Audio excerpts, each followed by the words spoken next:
Enter the event panelist numeric password, followed by pound.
Okay, so we are still waiting on the house recording studio.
The Rules Committee will come to order. I want to say a few things before we get to the agenda for today's meeting. This committee is like a family, and sometimes to the outside world, we appear to be like a little bit of a dysfunctional family, like the Addams family, right? But we are a family nonetheless. And today, our family is in mourning. We are grieving the loss of our distinguished Vice Chair and our dear friend, Congressman Elsie Hastings. I've sat beside him on this committee for a very long time, and there wasn't a day, not one day, where he didn't bring a sense of joy and purpose to our work here. That was true whether he was in the majority or in the minority, and whether he liked the bill that we were considering or whether he didn't like a bill we were considering. Though, to be clear, you never wanted to be on the other side of an argument with Elsie Hastings. And, you know, I always remember that after his very passionate presentations, he would usually conclude by saying that that's my story and I'm sticking to it. And if I offended anybody by anything I said, it was intentional. Um, he brought such tenacity to everything he did, whether he was fighting for those who needed a voice or fighting his courageous battle with cancer. And I think I speak for all of us when I say that we will miss his wisdom, his decency, his compassion, and his humor. There was no one else like him, and our prayers are with his family, with his constituents and with his staff. Let me turn now to our ranking member for any remarks that he wishes to share. Thank you very much, Mr. Chairman. And first of all, I certainly want to associate myself with your remarks. We all have Elsie Hastings stories, and I had the privilege of serving with him every day that I've been in Congress and on this committee for almost 10 years. While I have a lot of respect for everybody on this committee, most of the people that are here over the years are here partly because they are not only passionate in what they believe, they're awfully good at expressing what they believe. I don't think anybody matched Elsie Hastings in terms of sheer eloquence when he was on a roll. And he's certainly the only member of this committee I ever dreaded going into a debate with because you know you were going to get verbally drubbed pretty good, and you knew that he was going to make his points not only with passion, but with precision and clarity. He really was a superb debater, as we all know. But more than that, he was just a superb human being. He was a wonderful colleague.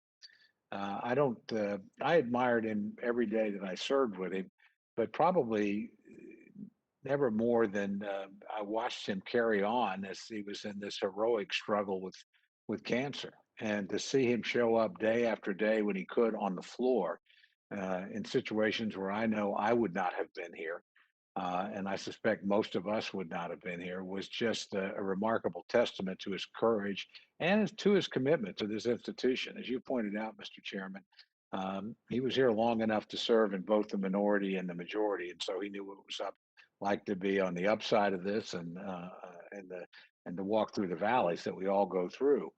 But he never lost his sense of humor.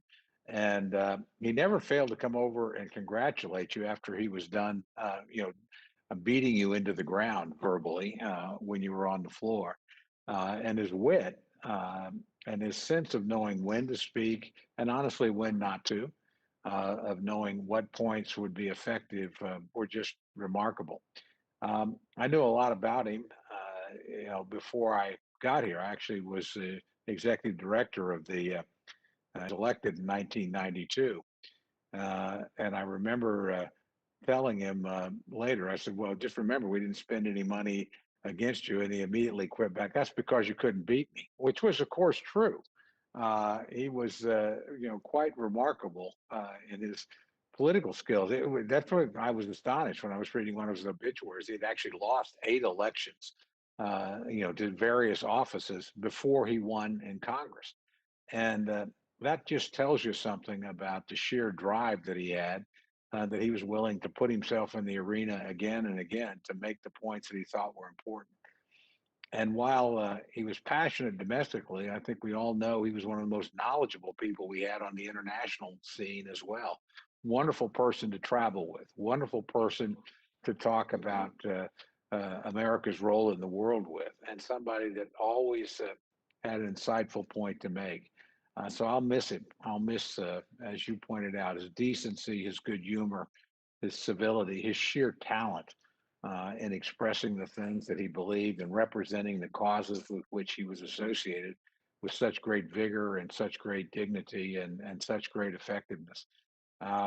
There's a number of people I think of when I think of, boy, that's a model member of Congress. And Elsie Hastings was one of those people. They don't have to be on your side for you to admire them and admire the manner in which they conduct themselves. Again, so speaking for our side, I know he was very beloved. I know it'll come a shock to you. Not all of you are, as I suspect is true when you think about our side. But Elsie Hastings was liked by both sides of this institution, and it was admired by both sides of this institution. So I share your grief for his family and for his many, many friends of both sides of the aisle. And I share your admiration, Mr. Chairman, for his commitment of service to this institution, to the people that he represented, but more deeply to the people all across the country. I think of him as a national congressman with a national following and national points to make. And while he represented his area very, very well, he was never parochial. He found ways to address causes that were greater than his district and causes that were worthy for all of us to be focused on. So I'm going to miss him. I'm going to miss his humor and his decency and his fellowship, and just the sheer pleasure of serving each and every day with him, either in this committee or on the floor of the Congress of the United States, where he acquitted himself in a manner that could make all of us proud, serving in the same institution with him, and make all of his constituents proud of the kind of person and the kind of voice that he represented for them in the deliberations of Congress. So I share your grief and again associate myself with your remarks. We'll all miss Elsie Hastings. I thank the gentleman for his remarks, and as I said, our prayers are with his family and his constituents and his incredible staff. And I would like, if we could at this moment, just pause for a moment of silence in honor of our colleague and friend, Congressman Hastings.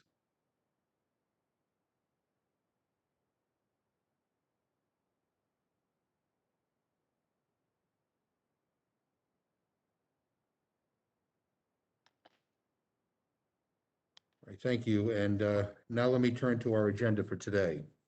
We're taking up two bills. The first is HR 7.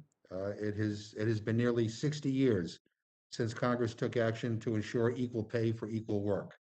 But today, women continue to make only 82 cents for every dollar earned by men. That gap is even more prominent for women of color. This is true across virtually every occupation in every state across the country, and it harms entire families and our economy. Every Democrat in the House has co-sponsored the Paycheck Fairness Act, and I'm optimistic that my Republican friends will join us and support the bill on the floor. And hopefully it will finally be taken up in the Senate and then signed by the President of the United States. It is time to make equal pay for equal work a reality in America. Second, we are taking up HR 1195. Our healthcare workers put their lives on the line for us every single day. We've all seen their selflessness again and again during this pandemic. Yet many have little to no training on how to prevent or handle interactions that become violent. In fact, many have come to view acts of violence as just part of their jobs. Well, it shouldn't be. It is time that we make this bill a reality and give our healthcare heroes the added protections that they need. I hope that their work during this pandemic will inspire my colleagues on both sides of the aisle to support this bill. The best way to thank our healthcare workers is to give them the protections that they deserve. Now, let me turn again to our ranking member, Mr. Cole, for any remarks he wishes to make.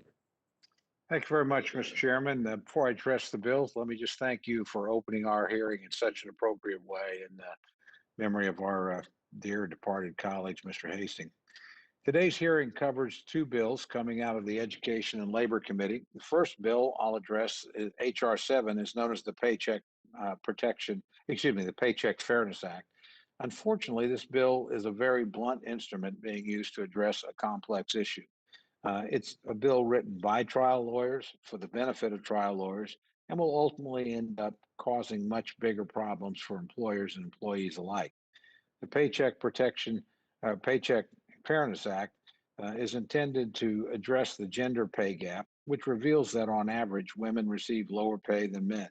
But the causes of this problem are deeply complex and results from a wide variety of factors not addressed by today's legislation, including decisions made by individuals about educational paths, career choices, and whether to leave the workforce to raise children.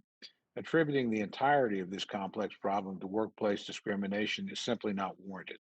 If the majority's goal is to ensure that it is illegal for an employer to pay employees differing salaries based on gender, then they're in luck. That's already the law of the land. Since the passage of the Equal Pay Act in 1963, gender-based wage discrimination has been illegal in the United States, as it should be. But today's bill goes much further than the Equal Pay Act, and it does so in a way that will only benefit one specific class of people, trial lawyers, at the expense of working women. The Paycheck Fairness Act makes changes to the Fair Labor Standards Act to make it harder for employers to present a bona fide factor defense to a claim of wage discrimination. It substantially increases the monetary damages that are available for such claims including penalty mechanisms and punitive damages. With these increased damages and reduced ability to offer a defense, employers could be subjected to nearly unlimited damages, even for inadvertent or unintentional pay disparities. And since lawyers who bring lawsuits under the Equal Pay Act are allowed to recover a reasonable attorney's fee, which can be a percentage of the recovery, the enhanced damages provide strong incentive for lawyers to bring such claims, whether they are warranted or not. This is a recipe for a massive increase in litigation without corresponding benefits for working women. The Paycheck Fairness Act may be well intentioned, but it is ultimately an overly simplistic solution to a complicated issue, and it will ultimately cause more harm than good. I strongly urge the majority to rethink this course. The second item I'll address is H.R. 1195, the Workplace Violence Prevention for Healthcare Social Services Workers Act. The bill is intended to address workplace violence for healthcare workers and social service workers and to ensure that OSHA issues an appropriate regulation to address the problem, which is, as the chairman said, a very real problem. As the hearing in the Education and Labor Committee demonstrated, there's still clear disagreements about this bill, and in particular, Republicans on that committee have expressed concerns that this bill is overly prescriptive and will force a truncated regulatory process that may not be appropriate. While I'm supportive of this bill, quite frankly, I would also be supportive of the Republican alternative as proposed during the markup.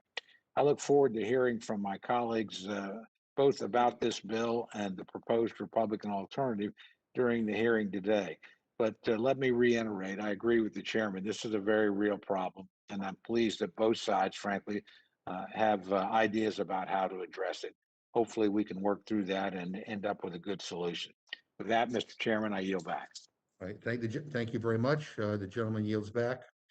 I'd like to welcome our witnesses to provide testimony on HR 7, the Paycheck Fairness Act, and HR 1195, the Workplace Violence Prevention for Healthcare and Social Service Workers Act.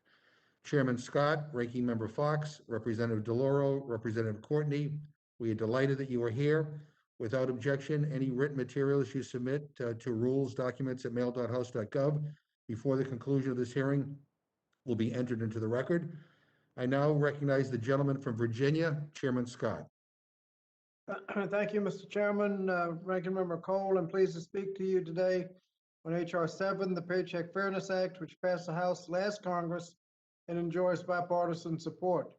It is inexcusable that in 2021, women still earn, as we've heard, on average, 82 cents for every dollar earned by their male colleagues. This gap is far worse for women of color who make less than both white men and white women, and it persists today in nearly every line of work, regardless of education, experience, or occupation. The need for Congress to secure basic fairness for women in the workplace has become even more urgent today. COVID-19 pandemic drove over 2 million women out of the workforce during the past year. The steep drop in women's labor force participation risks further exacerbation of the gender pay gap when these women re-enter the workforce. Paycheck Fairness Act, championed by the gentlelady from Colorado, Ms. DeLauro. She's been fighting for that for decades to make significant strides to close the persistent gender gap, which would, by strengthening the Equal Pay Act. This bill bolsters workers' rights to discuss their wages. It makes it easier for workers to join class actions and enhances the tools for the Equal Employment Opportunity Commission and the Labor Department to have improved enforcement of the Equal Pay Act. Most important, it requires employers to prove that pay disparities exist for legitimate job-related reasons. It's been 58 years since President Kennedy signed the Equal Pay Act, but the gender pay gap continues to erode the financial security of women and their families. This bill will help fulfill the promise of equal pay for equal work. Mr. Chairman, I want to again congratulate the gentlelady from Colorado for her long support of this legislation, and I yield back the balance of my time.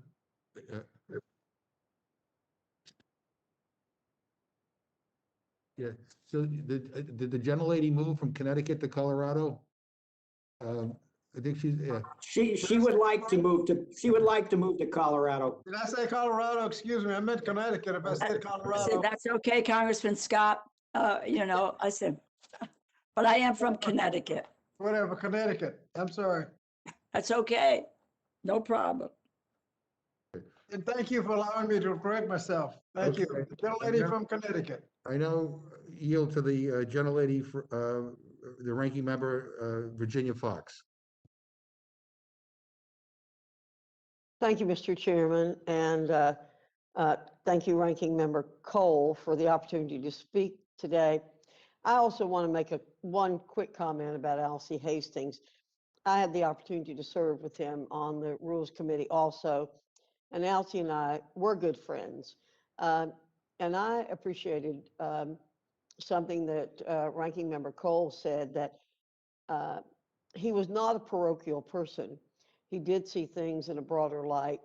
And he also understood the importance of education and supported all types of education, contrary to many of his colleagues who did not support certain sectors of post-secondary education. And I particularly appreciated his willingness to buck the majority on that issue. And he was very sincere in it and worked hard, again, to allow people to have choices when it came to post-secondary education in particular. So I'm going to miss him also. Again, Mr. Chairman, thank you for the opportunity to speak in opposition to H.R. 7, the Paycheck Fairness Act, and H.R. 1195, the Workplace Violence Prevention for Healthcare and Social Services Workers Act. These two Democrat proposed bills claim to protect the rights and safety of workers, but both fall woefully short. The purpose of both bills is commendable, but they do nothing to support the very workers Democrats claim to aid and will lead to harmful, unworkable policy. Instead, these bills are a partisan ploy to pander to trial lawyers and union bosses at the expense of hardworking men and women. I want to associate myself with Ranking Member Cole's opening remarks.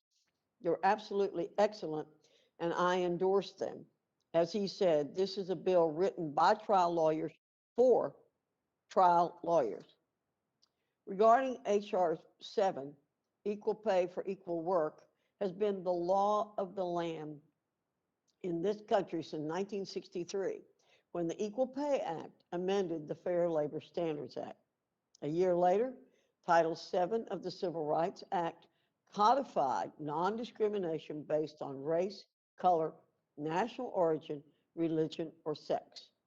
These laws have protected workers' right to fair pay for decades. H.R. 7 will drag women through frivolous lawsuits while plaintiffs' lawyers get handsome financial payoffs and business owners are left to fend for themselves. While the bill does nothing for working women, the damage to employers and the economy will be irreparable.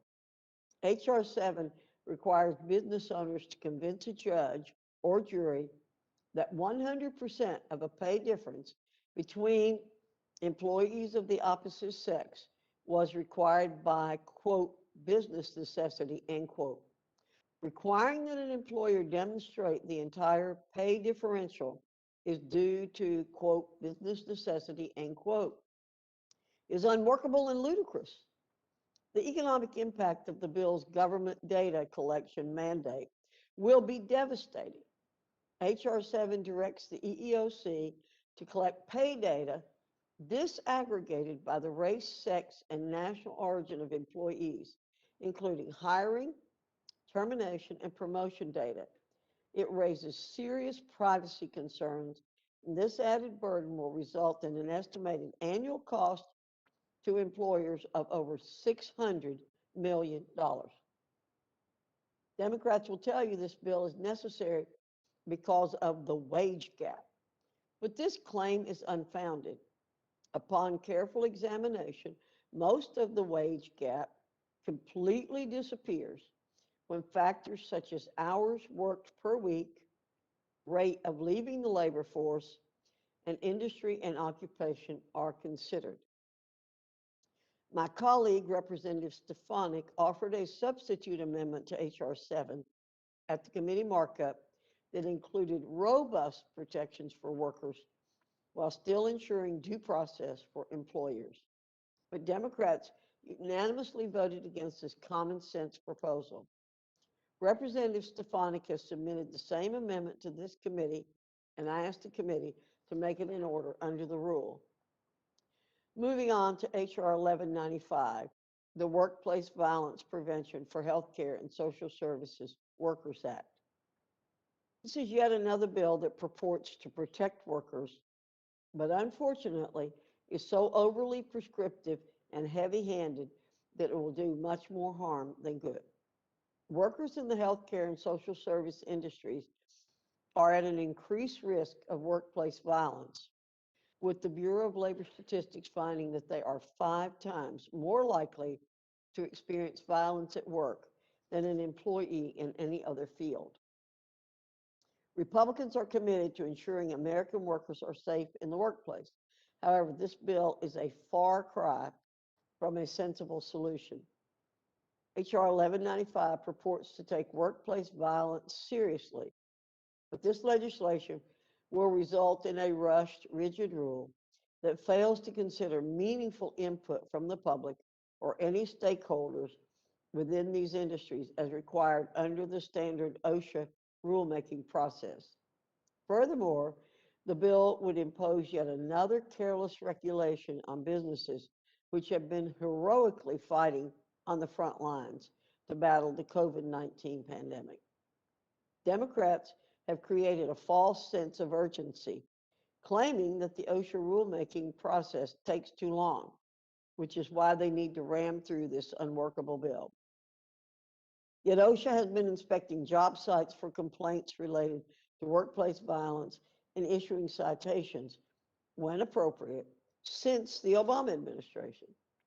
Additionally, OSHA is already in the process of writing a workplace violence regulation, and nothing is preventing the Biden administration from finishing this important work.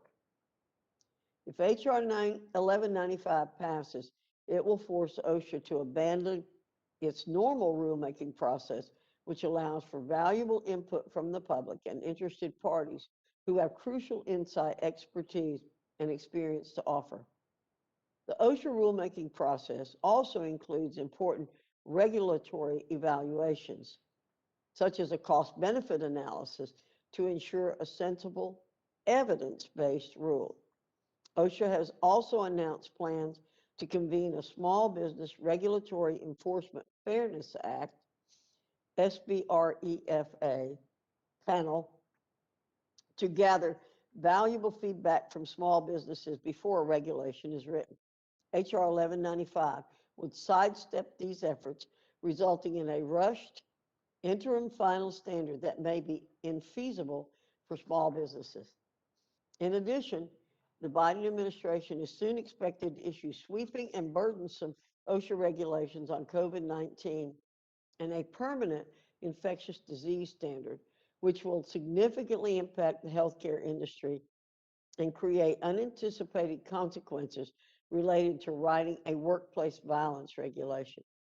H.R. 1195, which forces OSHA to issue an interim final standard within 365 days, is ill-timed, and the lack of necessary feedback and insight will render the standard ineffective and overly burdensome. On this bill as well, Representatives Keller and Wahlberg have filed an amendment that presents a workable solution. The amendment allows OSHA to complete the much-needed analysis and would ensure that the regulated community has an opportunity to provide meaningful comments on a workplace violence prevention standard. The amendment would require OSHA to conduct an educational campaign on workplace violence prevention in healthcare and social services industries. This common sense amendment acknowledges and supports the work already underway and protects this progress so it can further propel solutions to workplace violence. I ask that the committee make this amendment in order under the rule. Mr. Chairman, in conclusion, HR 7 and HR 1195 will actively harm those it purports to help. As I said at the start, good intentions do not always lead to good policy making. That is unfortunately the case with both bills we're discussing today, and I yield back. Thank you very much. I'm now happy to yield to the distinguished chairwoman of the Appropriations Committee from the state of Connecticut, Ms. DeLauro. Thank you so much. And I want to say a thank you to you, Chairman McGovern, Ranking Member Cole, for this opportunity to testify about the Paycheck Fairness Act. Let me also recognize Chairman Bobby Scott and the members of the House Education and Labor Committee who have helped us come so far. This moment represents a significant milestone for women in the workplace, and I think we all should be very, very proud. I also want to acknowledge my colleague, Congressman Courtney, and his work on worker protections in HR 1195. With regard to the Paycheck Fairness Act, for more than 2 decades, we have pushed and battled to strengthen the Equal Pay Act of 1963. We launched side by side into the fray to elevate pay discrimination, to emphasize how central it is and its impact is to working families. I cannot tell you how difficult it has been to break through on something so simple.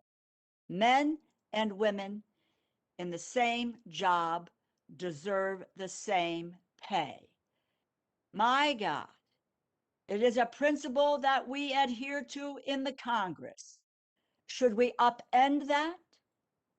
Does it make any difference what part of the country you come from? What your skills are? What your interests are? It is just wherever we come from, Colorado, Connecticut, Oklahoma, Virginia, wherever we come from, we make the same amount of money, men and women. Why? Because we are in the same job. I also might add that this is also very true for the military, except for those who get addition with combat pay, and women are not in combat. So it's true in the Congress, true in the military. Last month, we recognized Equal Pay Day on March 24th. Is the day into the year that women must work to meet the wages earned by men in the previous year. National Committee on Pay Equity tells us at its lowest point in 1973, full-time working women earned a median of 56.6 cents to every dollar that full-time working men earned. Today, women who work full-time year-round are paid on average only 82 cents for every dollar paid to men, resulting in a gap of over $10,000 each year. The gap exists in every state, regardless of geography, occupation, education, or work patterns. Worse for women of color. On average, Latinas are typically paid 55 cents and Black women 63 cents. And my own personal view, it is a reflection of the lack of respect for women's contributions to our economy. And now the issue and the environment have collided. This last year has brought unprecedented challenges for our country and the world. It has brought out the depth of our problems and exposed existing inequalities, like women's economic insecurity at a disproportionate rate. But the moment has allowed for transformative change, and equal pay for equal work's time has come. The Paycheck Fairness Act, bipartisan legislation, I might add, which has every member of the Democratic caucus signed on as a co-sponsor, and 3 Republicans, would toughen the remedies in the Equal Pay Act of 1963 to give America's working women the opportunity to fight against wage discrimination and receive the paycheck they have rightfully earned. And well to note that in the past, when this has come up and where we have won on the floor of the House 3 times, it has been bipartisan as well. What does the bill do? It requires employers to prove that pay disparities exist for legitimate job-related reasons, bans retaliation against workers who discuss their wages, removes obstacle in the Equal Pay Act to facilitate a wronged worker's participation in class action lawsuits, improves the Department of Labor's tools for enforcing the Equal Pay Act, provides assistance to all businesses, and creates negotiation skills training program. And it would prohibit employers from seeking the salary history of prospective employees. We have passed the Paycheck Fairness Act in the House 2008, 2009, 2019, but now in the 117th Congress, in which we welcomed the most women in our history, we must get it into law. We have the opportunity to make good on the promise that presidents of both parties have made. Let us seize it. I thank you and I yield back. Thank you very much. I now yield to the gentleman from Connecticut, Mr. Courtney.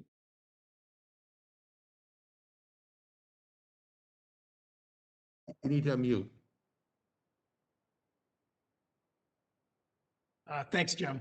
Thank you, Mr. Chairman, and thank you, Ranking Member Cole, for holding this hearing today. I want to also just begin by, really complimenting both of you in your remarks regarding Elsie. I think both of you really captured the essence of him. And, as the Irish say, he didn't have airs about him. He was somebody who, was a friend to all, whether he was sitting in that seat that he always sat in on the floor of the House right next to the aisle, so he could socialize with all of us, and he will be greatly missed. So thank you for your great remarks.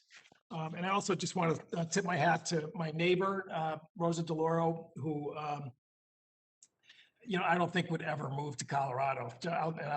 She is a Yankee fan, so we don't agree on everything, but certainly I strongly support her legislation today, which is long overdue. The Workplace Violence Prevention for Healthcare and Social Service Workers Act that's before us today is familiar to, I think, a lot of you, because we passed an identical bill on the House floor in the last Congress by a solid bipartisan vote. Since that time, with the onset of COVID, there has been, deservedly so, a massive outpouring of public support for healthcare workers who have risked their lives and health to treat patients during the pandemic. But even as these workers were praised for the work that they did in dangerous conditions, due to the risk of infectious disease, they continue to face another deadly threat to their safety, namely frightening levels of violence at rates that far exceed those faced by workers in other sectors. In fact, the Bureau of Labor Statistics found that 70% of all violent incidents that happen in American workplaces happen to healthcare and social assistance employees. BLS has tallied year in and year out tens of thousands of violent incidents that could be prevented by the standard that's called for in this legislation. The primary source of this violence comes in the form of assaults, kicking, hitting, spitting, even injuries with weapons from patients, residents, and clients, or those who accompany them. HR 1195 would require an enforceable workplace violence prevention standard for this population within 42 months after enactment. It's not instant, it's 3.5 years, which will give OSHA plenty of time to have a somewhat timely regulatory review and administrative law process, and it would affect 200,000 healthcare centers. It will not affect small doctors' offices or small health clinics. We wrote that into the bill, again, at the request of Republicans, and that was a reasonable one when we drafted the bill in 2019. The standard would require that covered employers develop a workplace violence prevention plan that is tailored to the specific conditions and hazard presented at each workplace. I want to emphasize, so it is not a one-size-fits-all mandate. And that language is on page 10 of the bill if you want to cite it or check for yourself.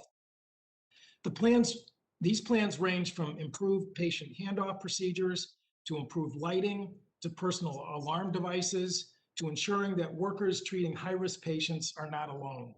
Since 1996, OSHA has published voluntary guidelines that recommend many of these common sense preventive measures that employers can use to reduce the risk and severity of violent incidents. While these OSHA guidelines are an excellent resource, indeed, there are studies that show that hospital systems that deploy them have shown great success. And Congresswoman Scanlon from the Philadelphia area is probably familiar with the area Jefferson Hospital System.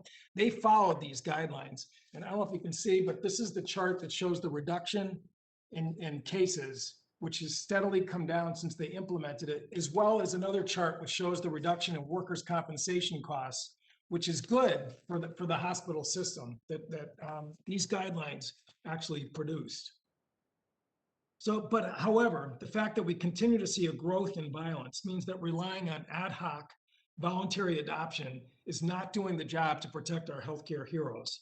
In order to ensure that the OSHA guidelines that have been on the books now for 25 years are adopted and implemented, we need OSHA to issue an enforceable standard. It's important to note that over the last 5 years, in the last 2 administrations, despite some expressions of support for OSHA to adopt an enforceable rule, absolutely nothing has moved in the administrative process, in the rulemaking process. With no deadlines and statutes, OSHA, on average, takes 15 to 20 years to issue a standard. And I have specific examples if members, don't believe me. I mean, it is incredible how long it takes for a rule to get generated at OSHA. Given the fact that OSHA already has guidelines that have been on the books for 25 years that have been vetted and studied repeatedly, including by GAO at the request of Congress, every year we fail to enact this legislation, we are condemning thousands of nurses, doctors, aides, EMTs, and social workers to suffer preventable injuries on the job, sometimes fatal. And we did have a fatal incident out in Minnesota in February where a disgruntled patient showed up at a health clinic and unfortunately killed a healthcare worker and seriously injured 3 others. That is why a huge coalition of healthcare workers, including the American College of Emergency Physicians, National Nurses United, the American Nurses Association, Association of EMTs, and many, many more have come together begging Congress to save their health and lives and enact this bill. No more delays. It's time for Congress to make this a priority and set some deadline so that we can get the type of preventive measures in place nationwide that we know will save lives and livelihoods. Mr. Chairman, I'd like to ask that letters exchanged between Chairman Pallone of the Energy and Commerce Committee and Chairman Scott be submitted for the record, and with that, I yield back. Without objection. Thank you very much. I want to thank everybody for their testimony. You have all been clear. I appreciate that. I don't really have any questions. I'd like to ask unanimous consent to insert in the record the Statement of Administration Policy on HR 1195 and HR 7, obviously in support of the legislation. And before I yield to Mr. Cole, I want to thank Chairman Scott for bringing these bills to the Rules Committee under regular order. We appreciate that. And with that, I yield to Mr. Cole. Thank you very much, Mr. Chairman. Before I go to my questions, which are on HR 7, I just feel compelled to warn my very good friend, Chairman Scott from Virginia, that while Chairwoman DeLauro would never retaliate against you for misidentifying her state, the rest of the Appropriations Committee might. Please remember that in the future. We take the honor of our chairman very, very seriously on appropriations and hold her in high regard. So you allowed one mistake, but you're going to have some spending requests down the line. Just don't make another one. Let me turn now to HR 7 a little more seriously. This is an important issue, no question about it. And I think we all agree that the idea of discrimination against anyone on the basis of gender is absolutely abhorrent and it's just unacceptable. The issue is not a partisan one. In 1944, actually, Republican Congresswoman Winifred Stanley actually introduced the precursor to the Equal Pay Act, which has been the law of the land now for, as you pointed out, Mr. Chairman, for 58 years. So doesn't the Equal Pay Act of 1963 already specifically make it illegal to pay different wages to employees on opposite sex for equal work? And if it does, then explain to me the need for additional legislation. Well, thank you. And I want to thank the gentlelady from Connecticut for her hard work over the decades. And also wanted to put in a good word for HR 1195. It's just regrettable that we need to pass legislation to get OSHA to pass a regulation within 3.5 years, but that's pushing them and getting it done. So I want to state that. And also, Elsie Hastings, several have pointed out that he generally sat in the same seat on the floor. I didn't point out that most of the time I'm sitting right beside him. The point there is that we're sitting right beside staff people who are keeping track of the vote. And if you haven't voted, they can remind you to vote. A lot of times you get distracted and don't vote, and you can miss a vote. Happens all the time.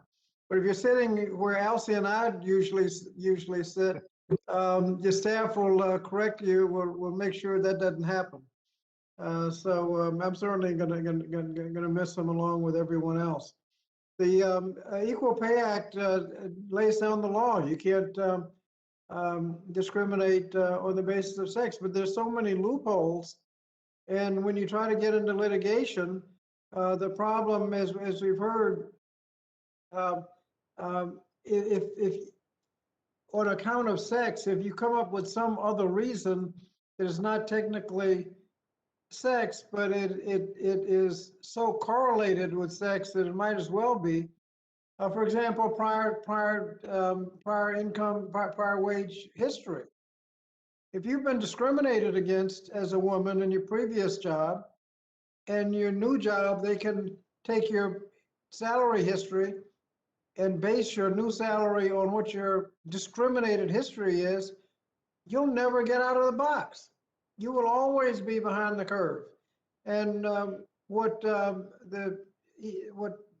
this bill does, HR 7 does, the Paycheck Fairness Act, says if you're paying somebody, you have to have a legitimate business reason. If everybody's being paid on the same level and people who are historically discriminated against have been paid less, you have to have a business reason to continue to pay them less. It's just not fair.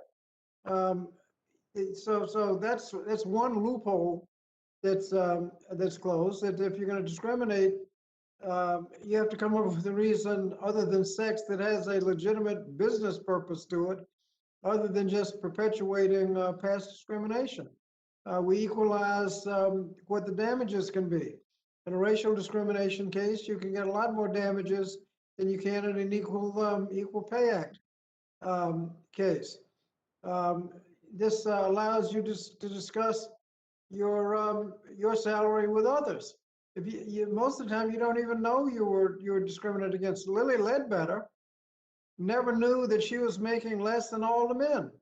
It was towards the end of her career that somebody whispered to her or slipped her the information that she found out that she was being paid substantially less than all the men and head men throughout her career.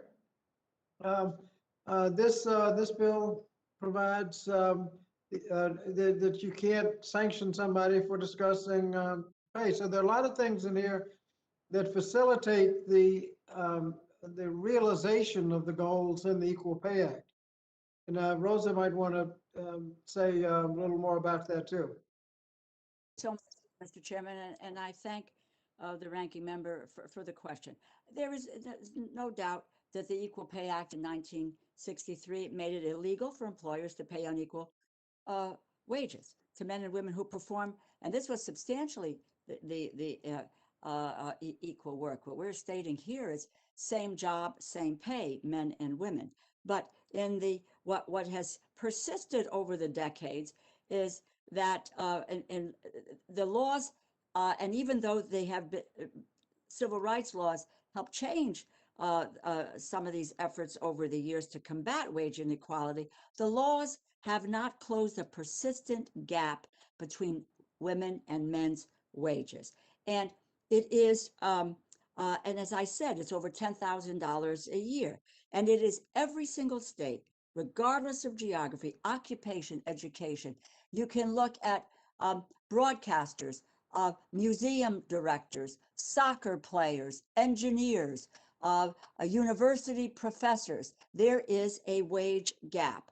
And again, for Native American women, it is 60 cents. Black women, 63 cents. Asian Pacific Islander women are paid as little as 52 cents. So what the Paycheck Fairness Act does is close those gaps. It eliminates the loopholes in the Equal Pay Act, and that breaks the pattern of discrimination. So it's also important to note that when President Kennedy signed the Equal Pay Act into law, that was 51 years ago, this is what he said, and I quote, "It is a first step.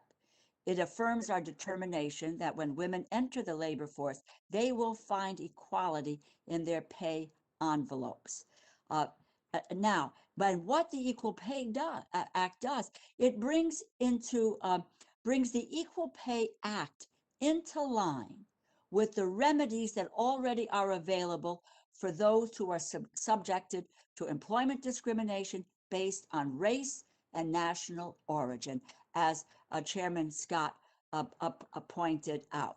He also talked about, he mentioned Lily Ledbetter. The person next to her was doing this very same job and she was being paid less. She won in court, lost at the Supreme Court, never had 1 penny in recompense for her 24 years of work at the Goodyear Tire Company. This is happening all over the country, as I said, in every, it doesn't make any difference in what job you hold. And what this bill simply says is, if you and I are in the same job, we deserve the same pay. I bring up Congress again.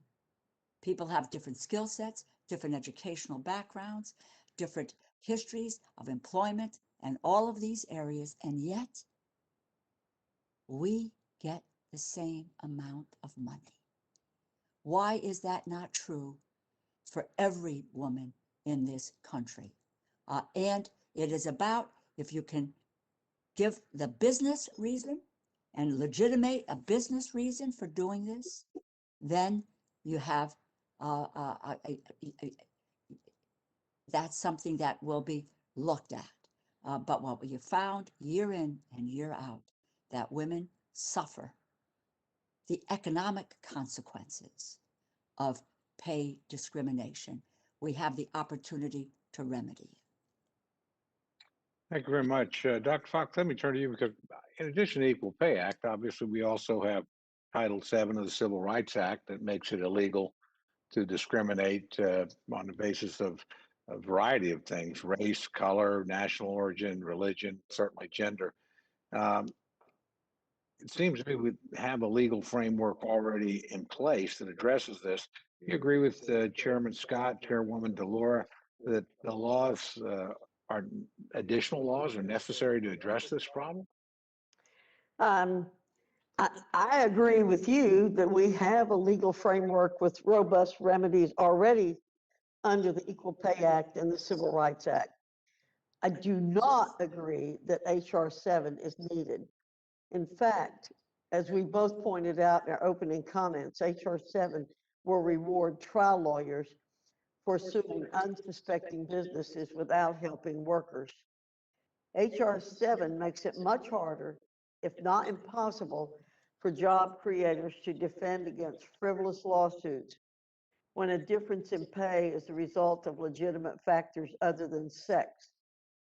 This change will stifle employers in recruiting and hiring all workers, including women. The bill also provides for unlimited compensatory and punitive damages, even while it expands class action lawsuits. And to add insult to injury, the bill requires the EEOC to collect mountains of employee pay data disaggregated by job category, race, national origin, and sex, in addition to hiring, termination, and promotion data. This draconian data collection mandate also raises significant privacy concerns for workers while having no utility in combating pay discrimination. What we're going to get is a mountain of data and no information. There's a heck of a difference between those. It's not going to protect the rights of workers as the bill sponsors claim. And I want to go back to comment on something that Representative DeLaura mentioned. She said that the 1963 law has not closed the persistence gap in pay. Well, that's not what the law was designed to do. It's not designed to do that. It's designed to guarantee there's no discrimination. It's up to the market to work out what happens with pay. And I just don't think this is going to help with that situation. It's not going to protect the rights of women as the sponsors claim it's going to do. Well, let me be supremely practical here for a minute, Dr. Fox. To ask you another question. The Paycheck Fairness Act actually passed in 2008 and 2009. 2009. Okay, and obviously did not get through the Senate. Cloture was never achieved, and there was a very substantial Democratic majority then, quite frankly, much bigger than the majority today. So I'm not sure this bill is going to have much of a chance in the Senate as it stands today. So let me ask you, we all acknowledge we want to make sure that there's no discrimination based on gender. Are there some bipartisan things that you think would have a better opportunity of actually making it through both chambers and becoming law? Absolutely. I think that Republicans have offered an excellent alternative that would garner bipartisan support.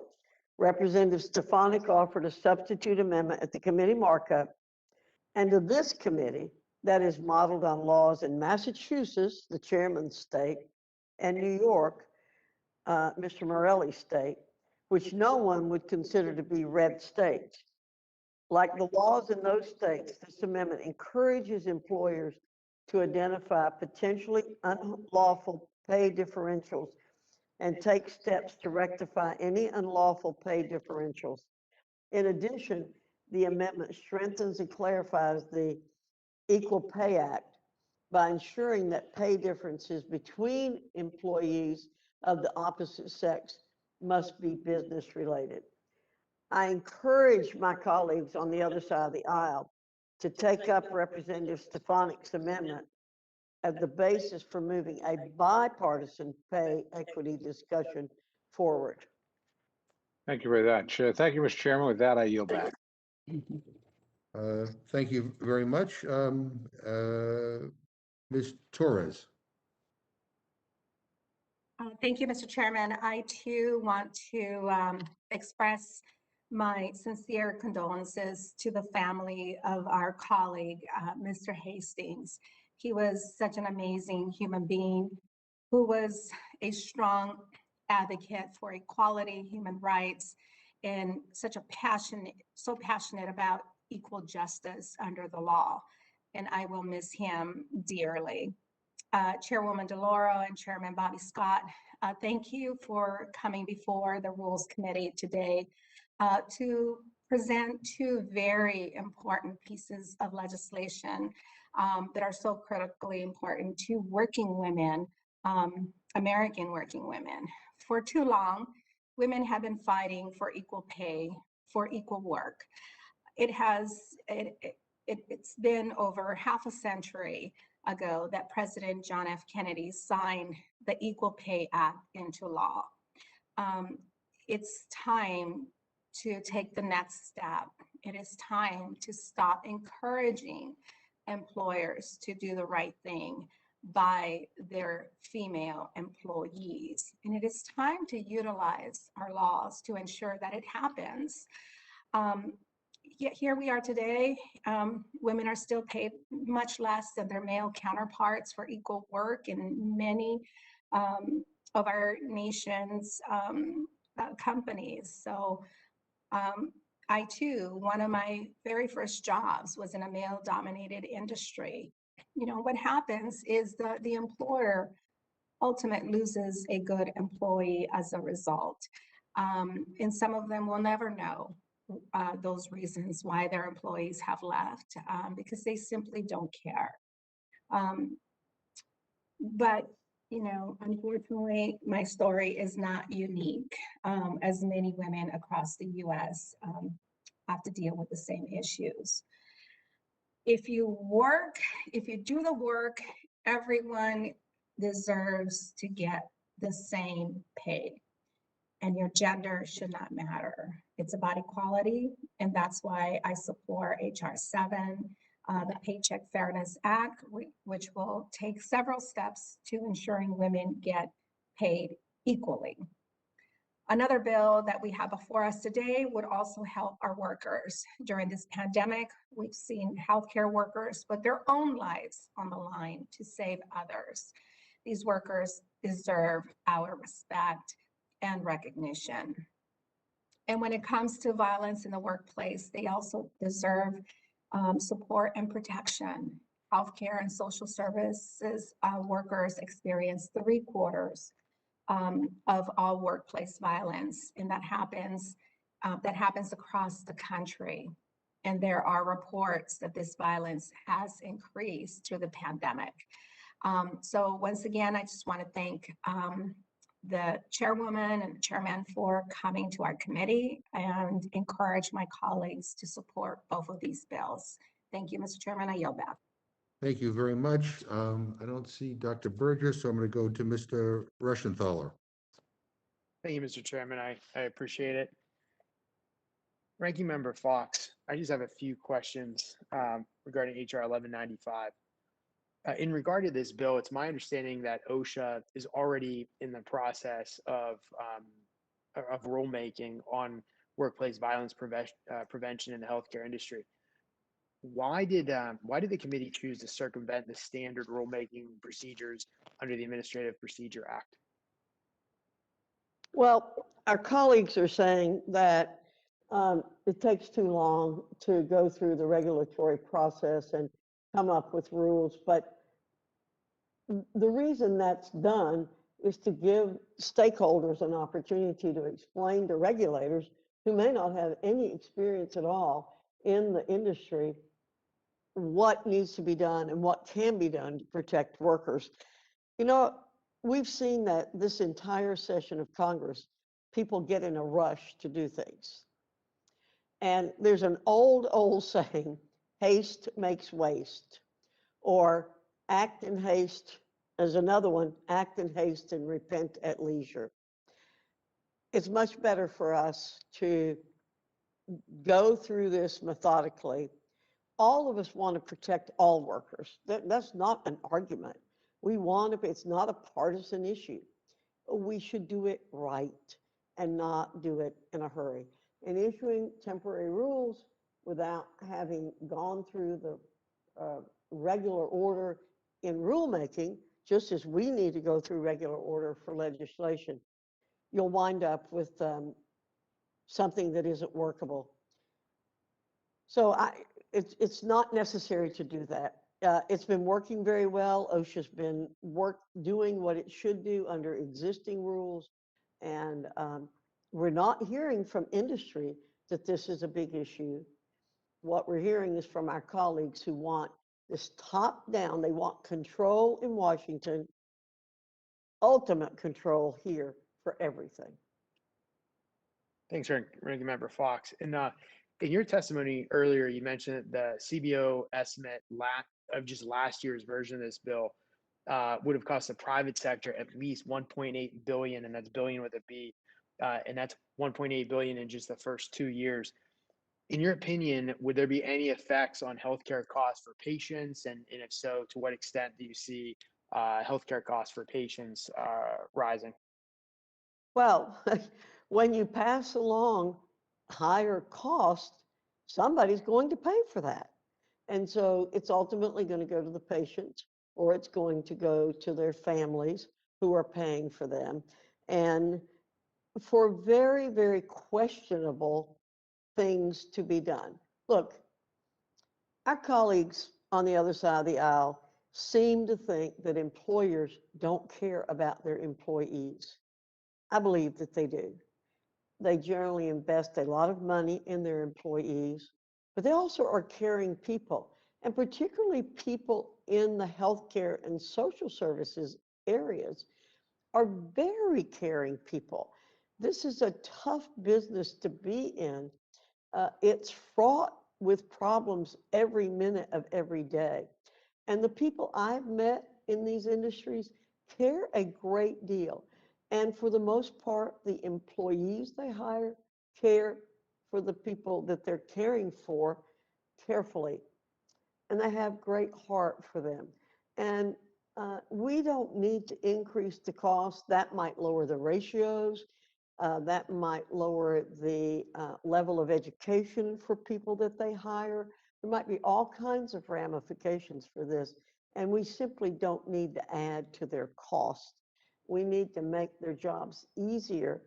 We've got an aging population in this country, and the last thing in the world we need is to slow down the opportunities for people to create places for elderly people to go and be taken care of compassionately.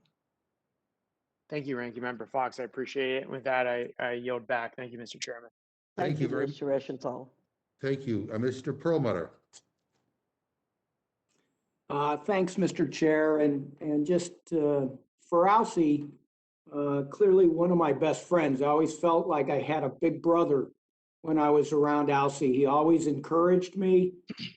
I liked, Bobby, you talked about it, the place that you guys sit on the floor, and when you weren't there, I would sit next to him. And I always felt I was in a safe place. In this business, sometimes you doubt yourself every now and again, and he would always encourage me and correct me if he thought I was wrong, but always encouraged me. And he was one of the best lawyers I've ever met. I've got Jamie, I've got Mary Gay, I got lots of good lawyers around, but he was outstanding.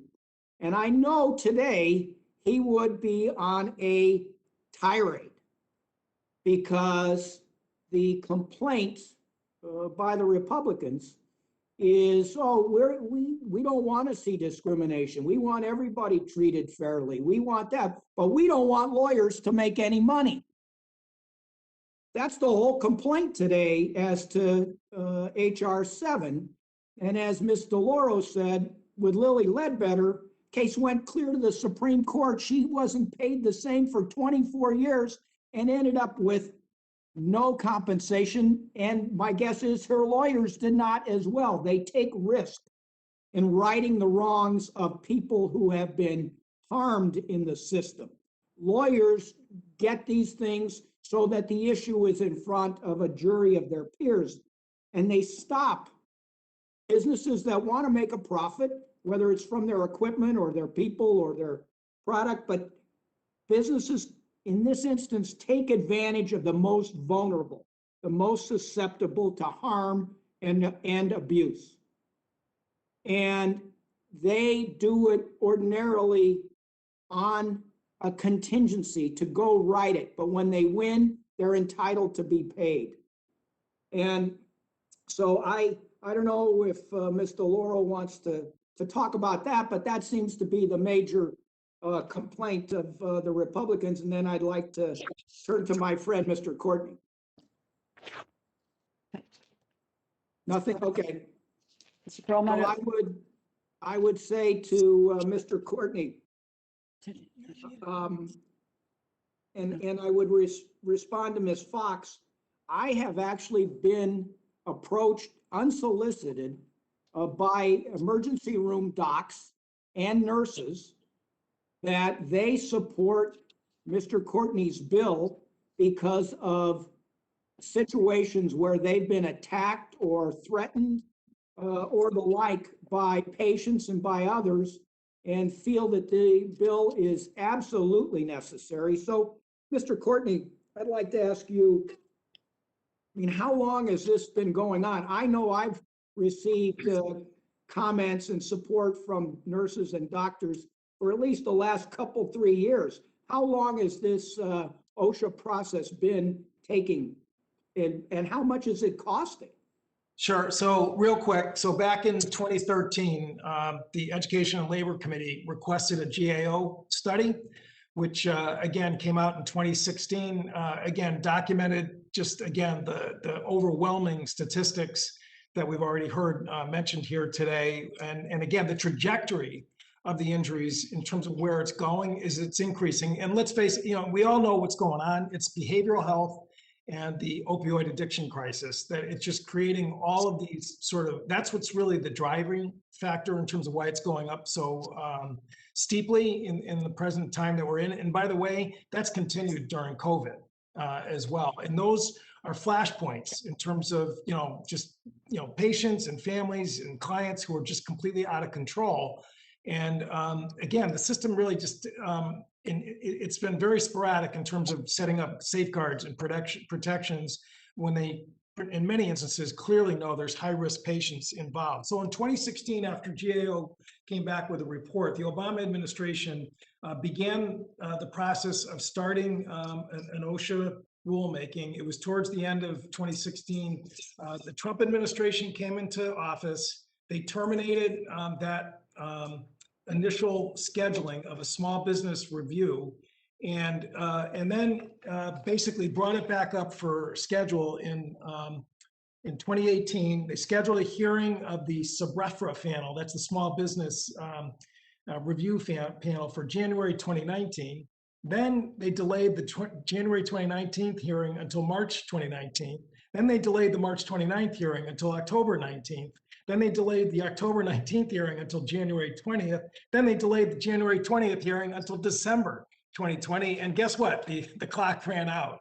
And it's not like the administration wasn't, doing rulemaking, between 2019 and 2020. But the sad thing is that OSHA is notorious for how slow it takes to advance rules. So just looking at some of the recent standards which were adopted by OSHA after going through the regular rulemaking process. So they put an OSHA standard in for beryllium, which is like poison for workers. It took 18 years for OSHA to go through the rulemaking process for beryllium. Crystalline silica, the stuff when they cut granite for countertops and kitchens, that took 19 years for them to come up with a rule. Confined spaces in construction, you're a former laborer, guys who are in trenches with the protections there, took 22 years to come up with a rule for confined spaces. Again, that was in 2015. Silica was in 2016, beryllium was 2017. And we actually had a Republican witness testify before the Education and Labor Committee on this bill, who he said, yeah, OSHA is terrible. I mean, employers want OSHA to move faster in some instances because technology changes where sometimes, it's favorable to employers to have, rulemaking go on a faster basis. This bill sets up a 3.5-year process after enactment. Again, and this is not like we're starting with a clean sheet of paper. OSHA has had guidelines on the books for 25 years. The problem is that it's just too ad hoc in terms of how those are actually used. It's completely voluntary. The cost estimates, which was discussed by Ms. Fox. Okay, let's think about this. 1.8 billion per year for the first 2 years, and then it goes down to about roughly 700,000 per year. That's over 200,000 healthcare facilities all across America. So if you do the math, we're talking about $9,000 per facility per year. I mean, I had a hip replacement 3 years ago. The bill for that was $30,000, in a hospital there. I mean, the notion that this is somehow going to, have some major cost driver in terms of healthcare costs when we're talking $9,000 per facility. Again, it does not affect doctors' offices or small clinics or dentists' offices.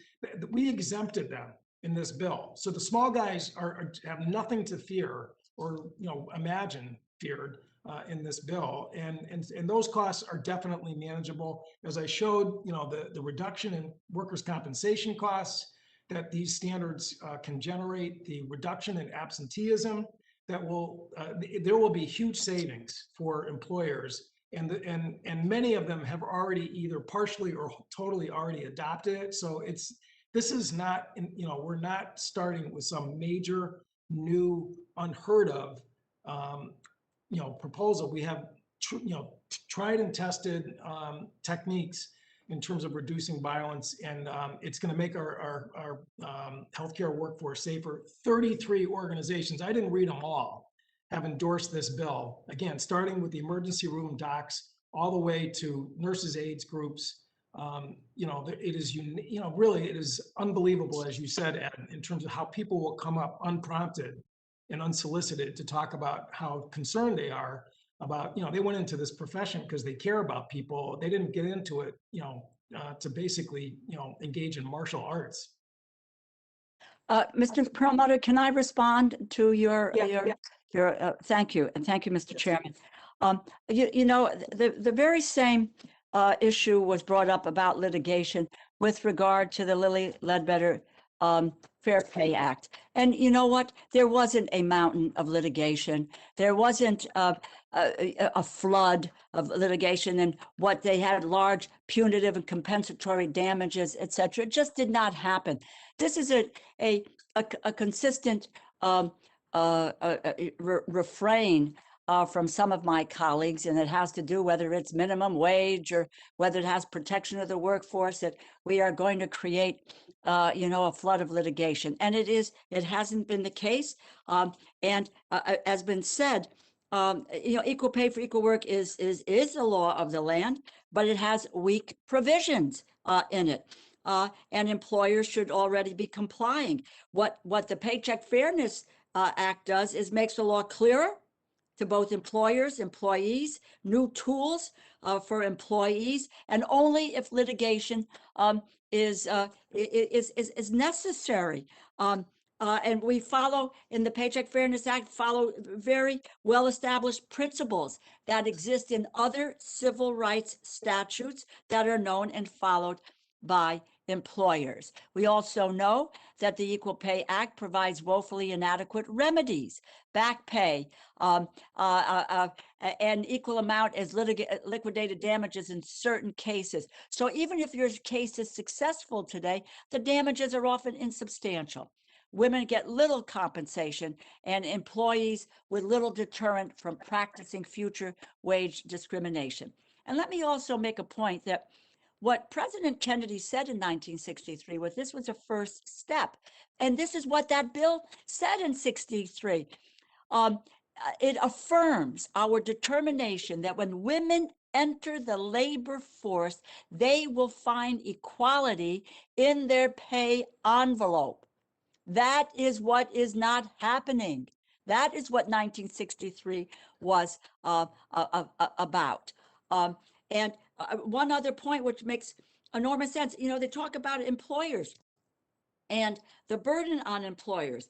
If an employer asserts that there's a defense of a factor other than sex, the Paycheck Fairness Act has the employer demonstrate that the pay differential is a business necessity and job related. It's a concept from the Title VII, and it is familiar to both employers and to the courts. And I would just say to you, if education, training, or experience, if they are job related, they can be reasons to pay someone more than someone else doing the same job. Congresswoman Fox talked about, and so did Congressman Cole, about a Republican substitute. Well, it is really pretty extraordinary that we would take a look at something that relies on self-audit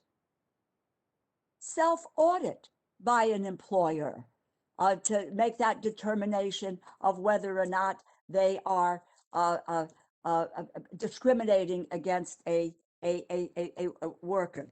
It is the fox in the hen house, if you will, here, and making that determination, and puts the victim of discrimination at a disadvantage, which is very similar to some of these other. There is unintended consequences with safe harbor bills, and the incentives should not come at the expense of an individual worker who may be suffering real harm. This is to women every year working full-time year-round.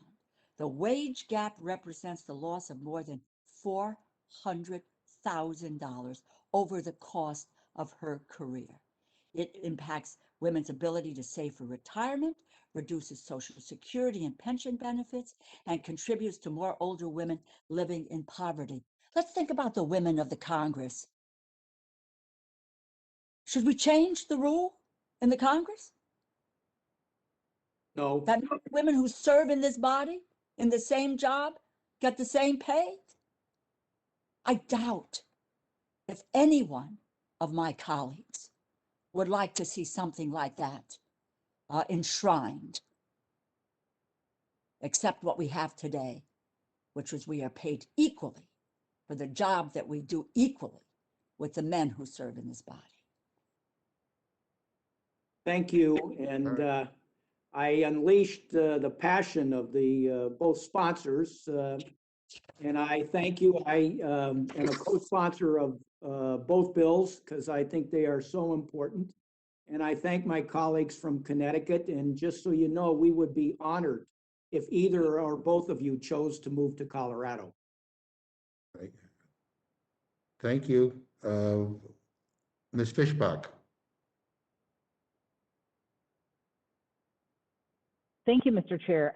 Just very quickly, in reference to HR 7, you know, we're hearing a lot about the pay disparity, gender-based pay disparities, and we're hearing about all the regulations and actions that are going to be taken against those bad actors. But I'm just wondering, and maybe Ranking Member Fox, if you could just enlighten us on this, are there any safeguards in this bill for employers that are currently proactively and in good faith acting to address the gender-based disparities from legal and financial liabilities under this act? No. Okay, well, I appreciate brevity, so you answered the question. Thank you so much. Thank you. And that is my concern, you know, as you take a look at this, because there's so many regulations and things that could happen to someone that is, they're just thinking that there's a gender-based pay disparity. And so I'm concerned that there's no kinds of safeguards for those that are good actors, that are doing what they need to do and proactively. But if you have any other comments. Let me add one comment. I think it will be important, and I think we'll be able to put into the record some material to show that this gross difference that keeps being talked about in pay is indeed not what it's represented. Because when you control for experience, education, special talents, those kinds of things, there is just not that widespread gap in pay. You know, I want to say, I've worked since I was 10 years old. I've worked all my life, and I've worked predominantly in male professions too, or where males predominate. There is nobody in this body who wants to see a woman discriminated against in any way. I have fought all my life for equal rights for women and equal treatment for women. And if I thought this bill would help women, I'd be there. But this is not going to help them. What's going to help them is to be guided into the professions that pay more, and and our culture should be respecting the jobs that women are in to begin with. Why is it that elementary school teachers are paid so poorly and college teachers are paid so well? They're not. You know, I've advocated for a long time that we reverse that. College professors, where I used to work, we believe they have the cream of the crop, so to speak, and yet they're paid a lot more. Why is that? Number one, it's because it's predominantly always been a male profession. And our culture has for a long time honored those people more. I think it's backwards. And I worked in those kinds of jobs. It's the elementary and secondary teachers who have the toughest job. So I think our whole culture has discriminated against women for a long, long time because we have not respected the nurturing jobs that they do. So, but that's something we have to deal with as a culture. It won't change because trial lawyers bring lawsuits. Would the gentlelady yield for a moment? Would the gentlelady yield? If you go to the American Association. Certainly, briefly, I'll yield. Oh, fine, but I would just say to you that in response to your first question, I said very, very clearly, and it's right in the legislation. if the employer has an affirmative defense of a quote factor other than sex, the Paycheck Fairness Act, and they can say that the differential is business related or necessity. This is very familiar in Title VII, which is the law on the books, and that the employers know about this, the courts know about this. So if it's education, if it's training or experience, they are job related. They can be reasons to pay someone more than someone else doing the same job. So yes, they are protected in this area. I would say to Congresswoman Fox that you go to the American Association of University Women, and they will tell you at their elevated professorial profession that they are discriminated against. They are in the same job as a male professor in the same department. They are not paid the same amount of money. That is what is at stake here.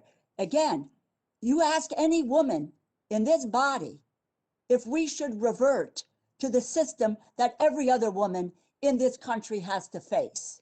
Should we? Probably not.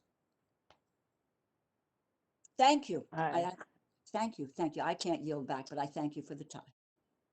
And I would just like to, in reference to HR 1195, I'd ask, wondering if Representative Courtney would just kind of talk about, if we, my understanding of this bill is that we're expediting normal rulemaking process, and but if we waive that normal rulemaking process, what opportunities do American businesses, the people that will be affected by this, have to comment on the regulations before it goes into effect? Well, thank you for asking that, because the fact is that this does not waive any kind of hearing process or input process from both sides in terms of the development of a rule. And that's true of the interim standard, by the way. The interim standard, which is just a program standard to sort of begin the process of planning for different facilities in terms of what are best practices for training and identifying risk, which again is not the same in every facility. And I'm the first to acknowledge that. I mean, if you got a psychiatric hospital, that deals with really troubled and disturbed patients, it's a much different level of prevention that is than a facility that deals with primary care or and again, we exempted the small guys. Want to make that clear. I can give you citations of the text if you want to get into that. But the fact is the process is still in place for input in both the interim standard and the eventual standard. That's 3.5 years from enactment. And like I said, we're not beginning from scratch.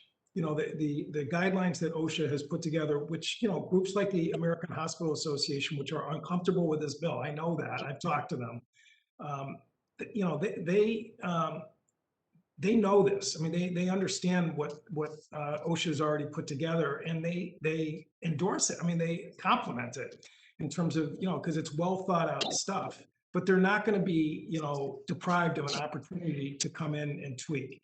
And we put in language that made it clear that it is to be tailored for the specific facility in terms of the risk level that they encounter with patients. And again, my wife's a nurse practitioner. I'm surrounded by this, and many of us, either in healthcare or in families. They know it's just not the same in every type of facility, and we wrote the bill to reflect that reality. And thank you. And so there isn't going to be a shortened or abbreviated time period for businesses and individuals to have input. Is that correct? So the interim standard, which again allows for input, I mean, it's going to be faster than the 18 years, 19 years, 22-year process. But there's going to be an opportunity, and as I said, that piece, I don't think people should get that hung up on, because it's really just sort of trying to get the development process started. The 3.5 year window, I think it's just plenty of time in terms of developing the final standard, given how far along the process is already.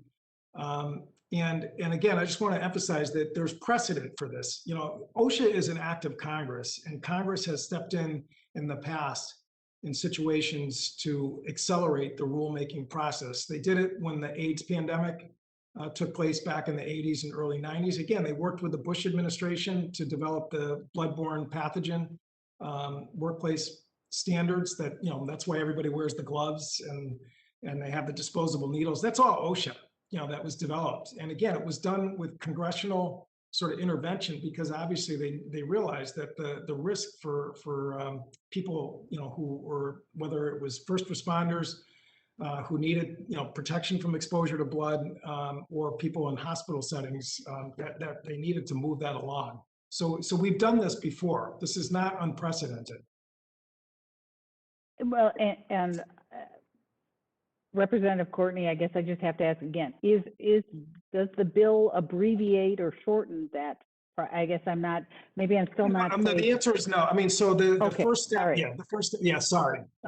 No, that's okay. Yeah. Well, and I thank you for the information. I just wanted to confirm that it had not been shortened, but. Yeah, but those, and Mr. Chair, I yield back my time.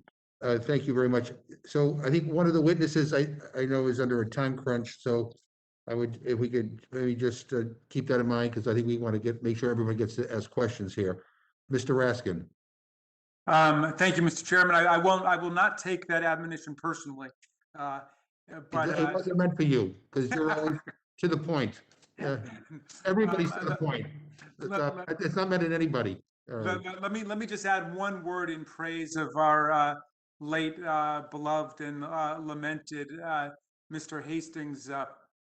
Elsie is someone we will all sharply miss, and I will very much miss his great sense of history and perspective that he brought to everything that we were debating. And I remember him once saying to me during a particularly contentious debate, you know, if people studied more history, they wouldn't be so fanatical about the things that they're saying now. And that really stuck with me. I mean, he was about the least fanatical person you could ever meet. He had a great sense of being oriented in place and time, and we'll think about him a lot, and we send love, of course, to his family. I just had a couple of points about where we are, Mr. Chairman, and sometimes I think that conservatism is the art of saying that the laws that we have now, which they strongly oppose passing in the first place, are doing a great job, and it's unnecessary to improve or update them in any way.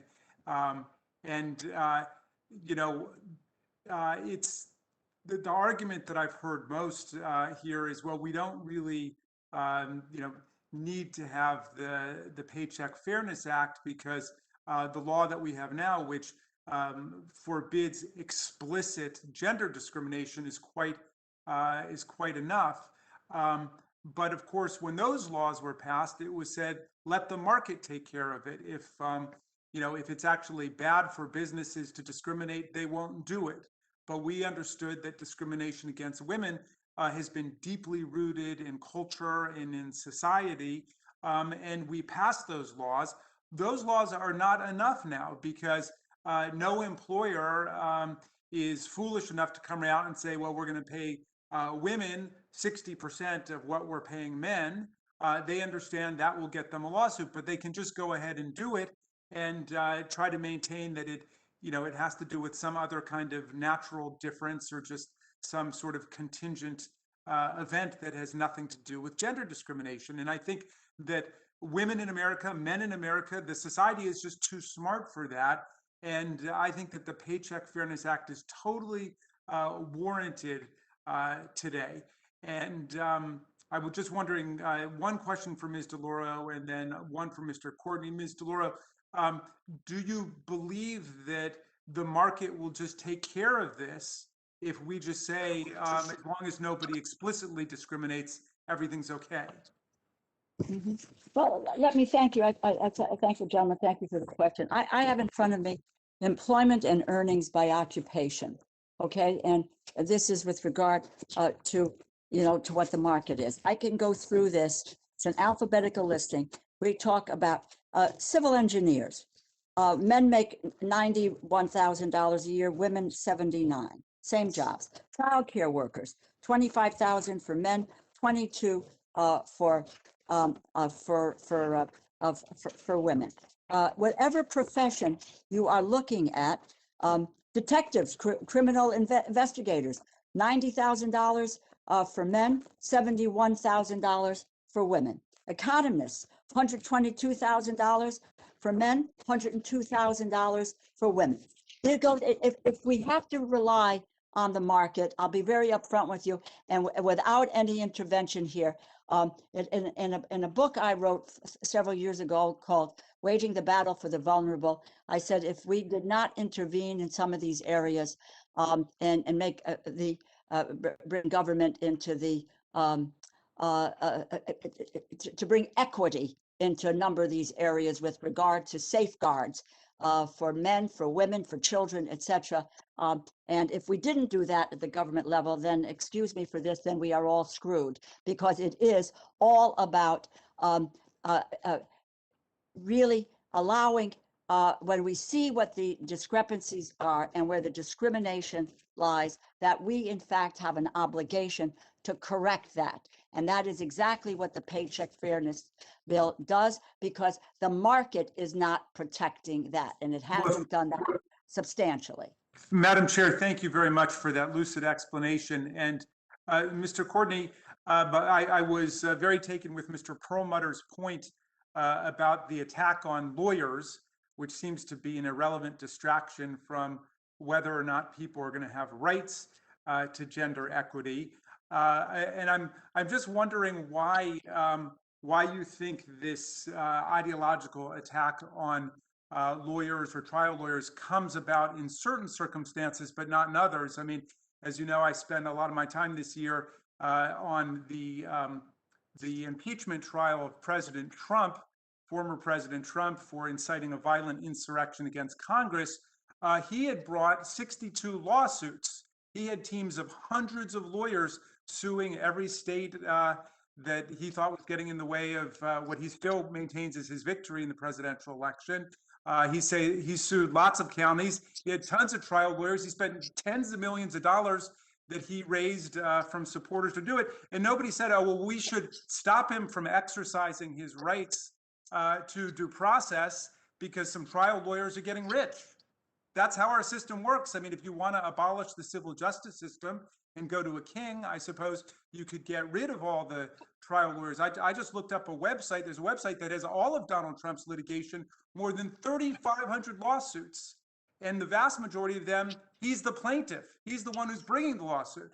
There are a lot where he's a defendant. He's being sued by small businesses, small contractors, painters, plumbers, engineers who he hasn't paid on different projects. But what do you think about attacking civil rights laws on the basis that you need trial lawyers to enforce people's rights? So, well, thank you for asking that question.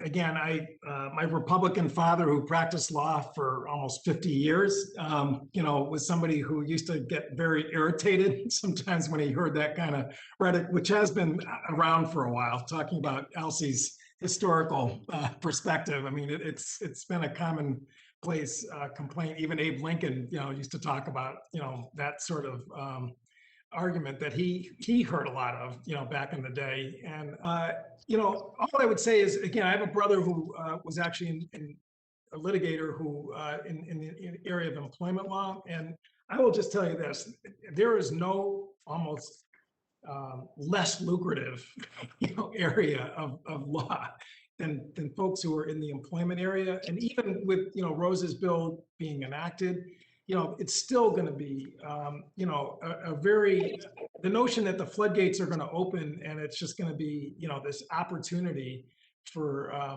people to, that's just really not what that area of the law looks like, in terms of, creating some, bonanza. that's out there. So again, I feel like, just in terms of the reality of what we're talking about here, it is so overhyped, I got to say, the people I went to law school with, the ones who went into corporate law and mergers and acquisitions, those people are multimillionaires and have fancy houses. The people who went into civil rights law or criminal defense, most of them are, still living in the apartments that they were in when we were in law school, so which isn't to say that some don't make money, and compared to people who aren't lawyers do make more money than school teachers, for example. But I think your point is right, and it is really a distraction from the rights that we're talking about, the rights of women, our daughters, our sisters, our wives, our mothers, to earn what they deserve to earn, the same as men in the same fields. Thank you very much, Mr. Courtney. Mr. Chair, I yield back to you. Mr. Raskin, can I respond to one of the questions? Please, Mr. Chairman. Yeah, you mentioned the marketplace. One sinister example of what you're talking about that we correct is the use of salary history. Because if you let the market prevail, you come in with the market history based on discriminatory practices, and you get your salary set at that level when someone else is not subject to discrimination gets a higher salary. All you'll do is perpetuate, let the market perpetuate salary discrepancies. And that's what we try to correct in that, and try to disturb the market by saying, no, the market can't use that normal example of setting salary. You can't use salary history, because all that will do is perpetuate past discrimination. We're going to try to get people hired force you to look at what are you hiring, what are you paying for this job, and men or women, that's what you pay, not based on whether or not they've been discriminated, have a history of discrimination coming, and try to get away with a lower pay. And if that keeps going, the market will consistently pay women lower. Yeah. That's what we're trying to fix. Well, thank you, Mr. Chairman. We want a market that's structured by law and by justice. Mr. Chairman, I yield back to you. Thank you. I just noticed that Dr. Burgess is here. I don't know if you have anything you want to add or before. Yeah, thank you, Mr. Chairman. I think I'm going to get ample opportunity to talk about this tomorrow, so I'll defer. But I would also point out I'm sitting adjacent to the Elsie Hastings chair, and while I feel his absence, I also feel his presence, and we will miss him. But I'll yield back to you, Mr. Chairman. Thank you very much. Thank you. Ms. Scanlon. Thank you, Mr. Chairman. And I too miss our colleague Elsie Hastings. I really enjoyed our conversations about our shared passion for civics education. And he was a great proponent of civics education. It's something that appears to be more important now than ever. So we will dearly miss him. With respect to the Paycheck Fairness Act, we've discussed the gender wage gap, where women in this country earn about 82 cents on the dollar that men earn. But it's important to realize that that wage gap is compounded year over year, resulting in a wealth gap where women in this country only have about 32 cents on the dollar for wealth that men in this country do. So it's really important that we figure out how to redress that balance. We've heard today that the Equal Pay Act and other statutes are supposed to have provided the framework to redress this illegal conduct, this inequity. But 58 years in, it's clear that it hasn't done so. So we need to adjust that frame. And that's exactly what the Paycheck Fairness Act tries to do. It's a rational next step. And I'd like to focus particularly on one aspect of the Paycheck Fairness Act, and that is the fact that it adjusts the burden of proof. So an employer under this act would need to show that they are paying employees fairly, not based on gender. That's the only fair thing to do, because the employer has all the information. It's also not a wild-eyed radical view, because in fact, other countries do the same thing. Iceland in 2018 passed a bill that shifted this burden of proof, and they've gotten great results from it, increasing equity in their payment system. So I do think this is a necessary adjustment to our framework in order to address the reality of the fact that the marketplace has not addressed the issue of pay inequity. Chairwoman DeLauro, has the pandemic increased the urgency to get this bill passed? Yeah, I believe it does. Thank you for the question, and I appreciate it, and I thank your comments on the the market aspect of all of this.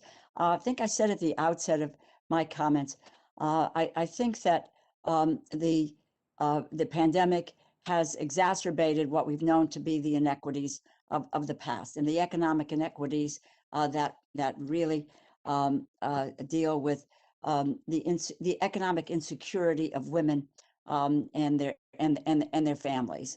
This has existed for quite some time, and I think that the virus has in fact exacerbated that and have put women at a just in an untenable position. We have now today over 5 million women have lost their jobs. They are not opting out of the workforce. They are being pushed out of the workforce. One of the prime reasons for that is another issue, which is childcare and the lack of childcare and the lack of childcare of a childcare industry, if you will, that is going under. And that's why both the issue of the rescue package, which deals with the $40 billion for the child care industry. And my hopes is that we will build on that in the American Families Act, where you have a child tax credit, which helps lift, it's a lifeline for the middle class, and it lifts 1/2 of children and their families out of poverty. We need to look at these. I mean, I think these all fit together. It's not one or the other. And you look at paid family and medical leave. These are economic necessities for women today, but for women and their families today in order to be able to succeed. So I think that we do have the opportunity now. And I think about the Paycheck Fairness Act. I introduced it in 1997. So, and we passed it 3 times in the House in a bipartisan way. My hope is that, like I experienced with the child tax credit, that after 18 years of promoting that effort, that we are at a time and a place where the virus has focused us in on the inequities, and that will help us to turn the corner. And that's what my hope is here in terms of the Paycheck Fairness Act. It really is time, and it's a new age, it's a new environment. Women are in a different position than they were in 1997, and all those pieces, I think, move us forward to being able to pass this legislation in the House and the Senate, is my hope, and get signed by the president. Thank you for your advocacy on this. It's much needed. I just wanted to comment on the red herring about this being a boondoggle for trial lawyers. I mean, it overlooks, as Representative Raskin mentioned, that's not how this works. Trial lawyers don't recover unless they're able to prove that there's discrimination. So it's kind of putting the rabbit in the hat. The trial lawyers won't make any money off this unless in fact there's discrimination out there to be proven. So I guess that means there is discrimination. I do have to disagree with Representative Raskin's attempt to make a parallel with the former president's lawsuits, because if the prerequisite to getting paid in those lawsuits is that they had to win, then they didn't get paid. And based on the former president's history, I hope they got retained in advance. With respect to HR 112595, the workplace violence against healthcare and social workers, as Representative Courtney described, this has been a top of mind issue in my district, where healthcare is one of the major industries. He mentioned the fact that Thomas Jefferson University Hospital has been trying to work on this issue. You know, like Representative Courtney, we've seen I've had multiple groups come to me, including a physicians group just yesterday saying, please sponsor this bill. It's a rising issue. 4 or 5 years ago, we had a shooting in a local hospital where a social worker was killed and a doctor was shot. This has been a growing issue. It is way past time for us to take action. So looking forward to passage of this timely bill as well. And with that, I would yield back. Mr. Morelli. Thank you, Mr. Chairman, for having this meeting today on these two very, very important pieces of legislation. I want to echo the comments of my colleagues about our colleague and friend, Mr. Hastings. I think it says a great deal about Elsie that those of us, particularly who served with him on the Rules Committee for long hours, and this is only my 3rd year on the committee, but we spent a lot of time together. But it says so much that every single person has so much to say about his generosity of spirit, his kindness, his warmth. I spent much time on the floor. We would talk about how he was feeling and what he was going through, and he just imparted such wisdom and was such a gentleman. And I spoke with him a few weeks ago. I called him, and he had just gotten home from the hospital. It was weak, but you could still hear that warmth and that generosity and that passion come through the telephone. So we will miss him dearly, and I appreciate very much his kindness to me and the opportunity to have served with him. On the matters before the committee, I want to, first of all, thank my distinguished colleagues from the state of Connecticut, Mr. Lauro and Mr. Courtney, for these bills. I had the chance to participate in the debate on them in the Educational Labor Committee. I want to thank Chairman Scott for his leadership on so many of these important issues. As it relates to the Paycheck Fairness Act, there's a Mr. Morelli, Mr. Chairman, can I be excused? I think you referred to the fact that I had a meeting with the speaker at 3 o'clock that I have to run to. Yeah, let me, is anybody object to that? No objections, you can be excused. Okay, Good. Thank you. And I leave behind 2 distinguished members who can answer all the questions. thank you. Thank you. I'm sorry, John. No, not at all. Thank you, Mr. Chairman. I started to say in my home, there's a poster that hangs, and it's a picture and a quote from Clara Barton, who was obviously famous now for having created the American Red Cross. And it says, "I shall never do a man's work for less than a man's pay." On Christmas Day, we will celebrate her 200th birthday.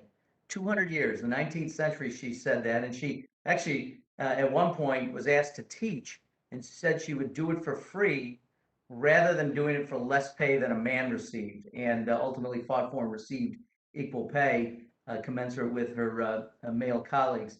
But I think it's extraordinary. 200 years later, we're still fighting the same issues. And yes, there have been and there has been legislation in the past to try to address this, but you just need to look at the data. You want to know whether that's been successful. The law of the 1960s and laws passed since then, just look at the data. It's pretty simple and it's pretty telling, and it withstands all kinds of scrutiny and all kinds of analysis. But it is crystal clear women still today in the 21st century do not make the same pay that their male colleagues do, and we have every responsibility to make amends for that, to address this. And I think the legislation advanced by my colleague and friend Mr. Lauro will do that. And I wanted to echo what my friend Mary Gay Scanlon said, which is, you want to avoid legal costs, don't violate the law, don't discriminate, pay people equally. And so when I walk past that poster when I get home, I'm going to think about that again. I think about this debate, and so grateful that Mr. Lauro is providing this leadership in the House. Hopefully we'll pass a rule today, and we'll pass this on the floor this week, and then look to our Senate colleagues to be able to make this significant movement, which is long overdue. As it relates to Mr. Courtney's bill, I was just thinking about, with all that's going on in the world, whether it's questions of police protection and public safety, or just the challenges brought about by the pandemic as it relates to isolation and suicide, that more and more social workers and mental health professionals are going to be called on to really intervene in sometimes very, very tense and sometimes very difficult situations. And They are more than needing of this protection. And so supporting them and making sure that we offer every protection to our mental health professionals, social workers seems to me is far overdue. So I appreciate my colleagues' work on this, their leadership. I appreciated the opportunity to work on this in the Education and Labor Committee, and I look forward to not only supporting the rule, but also the bills on the floor. With that, I yield back, Mr. Chairman. Thank you very much. Mr. DeSaulnier. Thank you, Mr. Chairman. I just want to join in your sentiments and all my other colleagues about Representative Hastings and how much I will miss him, how grateful I am to have been able to serve with him. What a lovely human being he was, and his teasing, his good sense of humor about how quickly I would be able to move around the table and be at his position next to the chairman, which was, I found, quite charming and amusing. So want to add those comments. Other than that, I look forward to voting for both of these bills and thank the authors from the great state of Connecticut. Yeah, thank you very much. Ms. Ross. Thank you, Mr. Chairman, and thank you to the bill sponsors for bringing these tremendously important and overdue issues to us. Particularly the Equal Pay Act, it's even more reason why we need the ERA, which we talked about last month. If we had the ERA, we would know that women would have the highest degree of protection, both under our Constitution and under our laws. But unfortunately, we're not there yet. So it's up to us to make sure that women get equal pay for equal work and received heightened scrutiny when they're discriminated against. I have not been working on this issue as long as our distinguished chair of the Appropriations Committee, but I have been working on it for a couple of decades. And when I was serving in the North Carolina General Assembly, I spearheaded efforts to pass a statewide Equal Pay Act and a study of state salaries. And both of those bills died in the Rules Committee. So I'm very happy to be on a Rules Committee that is taking this up. And then for the benefit of my colleague from North Carolina, who was a state senator, I want to share what the senator who chaired the Rules Committee in North Carolina, and she and I both know who that is, told me about my pay equity study. And he said, we wouldn't want to do that because we know exactly what we would find.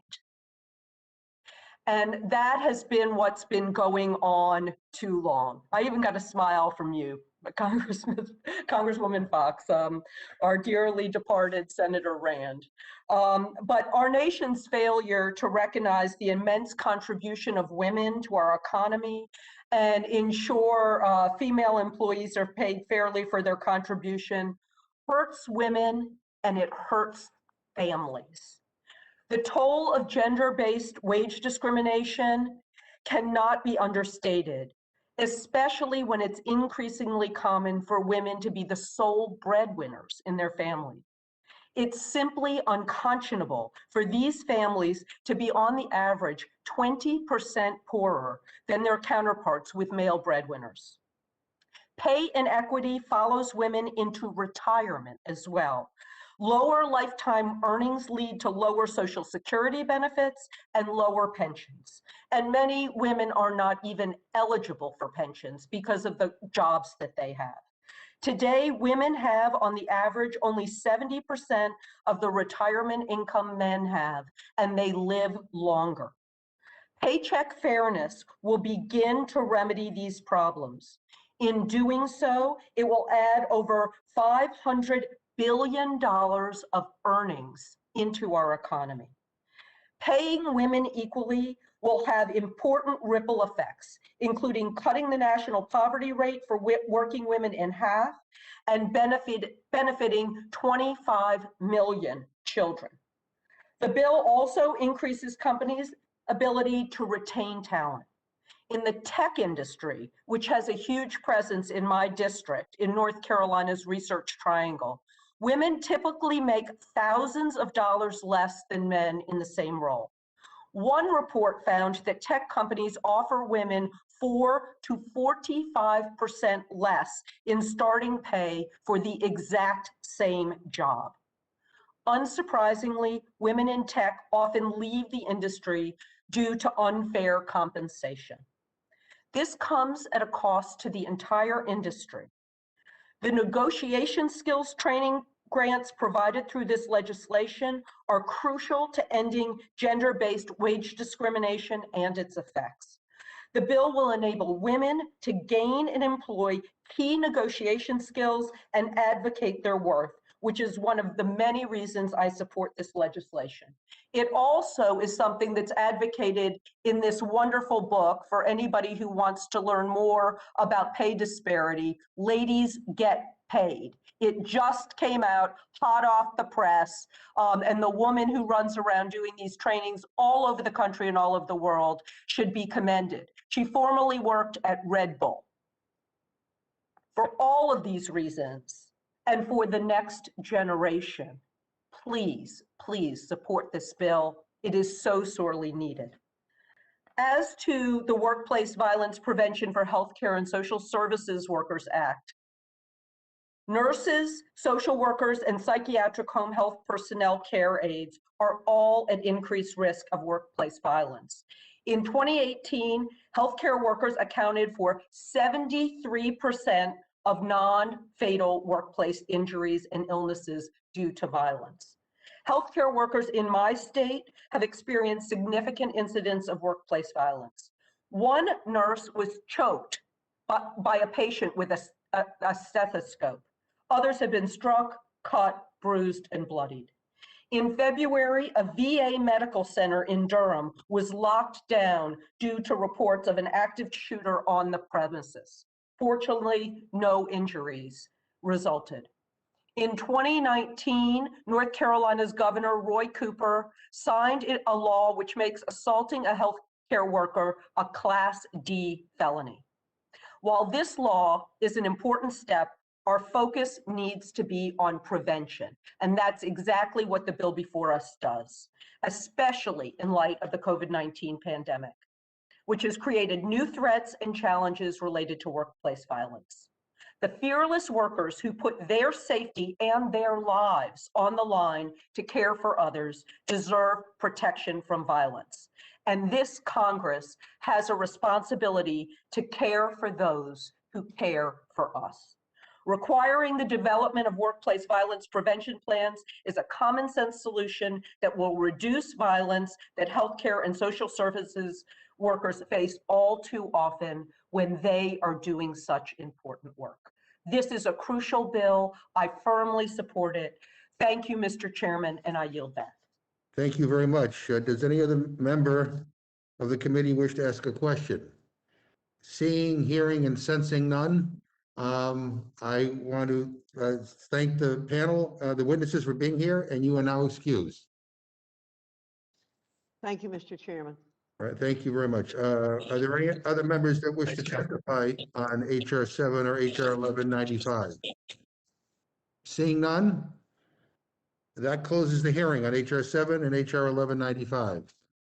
At this time, the chair will entertain a motion from the distinguished gentleman from California, Mr. DeSaulnier. Thank you, Mr. Chairman. Mr. Chairman, I move the committee grant HR 7, the Paycheck Fairness Act, a structured rule.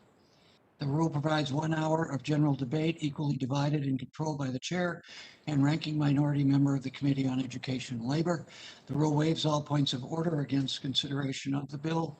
The rule provides that the amendment in the nature of a substitute recommended by the Committee on Education and Labor, now printed in the bill, modified by the amendment printed in Part A of the Rules Committee report, shall be considered as adopted, and the bill as amended shall be considered as read. The rule waives all points of order against provisions in the bill as amended. The rule provides that following debate, each further amendment printed in Part B of the Rules Committee report not earlier considered as part of amendments en bloc pursuant to Section 3 shall be considered only in the order printed in the report, may be offered only by a member designated in the report. shall be considered as read, shall be debatable for the time specified in the report, equally divided and controlled by the proponent and the opponent, may be withdrawn by the proponent at any time before the question is put thereon, shall not be subject to amendment, and shall not be subject to a demand for division of the question. The rule provides that at any time after debate, the chair of the Committee on Education and Labor or his designee may offer amendments en bloc consisting of further amendments printed in Part B of the Rules Committee report not earlier disposed of. Amendments en bloc shall be considered as read, shall be debatable for 20 minutes, equally divided and controlled by the chair and the ranking minority member of the Committee on Education and Labor or their designee. Shall not be subject to amendment and shall not be subject to a demand for division of the question. The rule provides one motion to recommit. The rule further provides for consideration of H.R. 1195, the Workplace Violence Prevention for Healthcare and Social Services Workers Act under a structured rule. The rule provides 1 hour of general debate, equally divided and controlled by the chair and ranking minority member of the Committee on Education and Labor. The rule waives all points of order against consideration of the bill. The rule provides that the amendment in the nature of a substitute recommended by the Committee on Education and Labor now printed in the bill shall be considered as adopted, and the bill as amended shall be considered as read.